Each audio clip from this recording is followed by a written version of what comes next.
গাজীপুর নগরে আক্কাস মার্কেট থেকে টঙ্গী জয়দেবপুর সড়ক ধরে কিছু দূর সামনে এগোলে হাতের ডানের দক্ষিণখান এলাকায় সাবেক মুক্তিযুদ্ধ বিষয়ক মন্ত্রী আকম মোজাম্মেল হকের বাড়ি। গাছপালায় ঢাকা বাড়িটির মোড় ফটকে ঝুলছে দুটি তালা। বাড়ির সামনে পড়ে আছে ভাঙা কাঠ ও সিরামিকের ছোট ছোট টুকরা।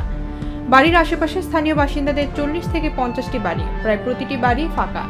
ফটকে ঝুলছে একাধিক তালা। সদাব্যস্ত সড়কটিতে নেই মানুষ বা যানবাহনের চলাচল। এই চিত্র গতকাল শনিবার বিকেল 5টার। গত শুক্রবার রাতে মোজাম্মেল হকের বাড়িতে শিক্ষার্থীদের ওপর হামলার ঘটনার পর থেকে আতঙ্ক বিরাজ করছে পুরো দক্ষিণখান এলাকায়।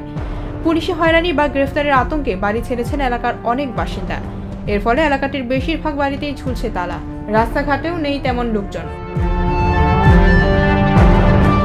মোজাম্মেল হকের বাড়ির পশ্চিম পাশে স্থানীয় আবুল বাছেতের বাড়ি। টিনসেট বাড়িটির মূল ফটক বন্ধ। বেশ কয়েকবার ফটকে নাড়া দেওয়ার পর বেরিয়ে আসেন বাছেতের স্ত্রী শতর্ধ কুলসুম বেগম। তিনি বলেন, গতকাল এশার নামাজের পর হঠাৎ শুনি ভাঙচুরের শব্দ। মসজিদের মাইকে হুজুর মন্ত্রীর বাড়িতে ডাকাত পড়েছে বলে ঘোষণা দেয়। এরপর হুড়মুড় করে মানুষ গিয়ে হামলা চালায়। পরে শুনি ছাত্ররা আহত হয়েছে। এরপর থেকে ভয়ে সবাই এলাকা ছেড়ে দিয়েছে।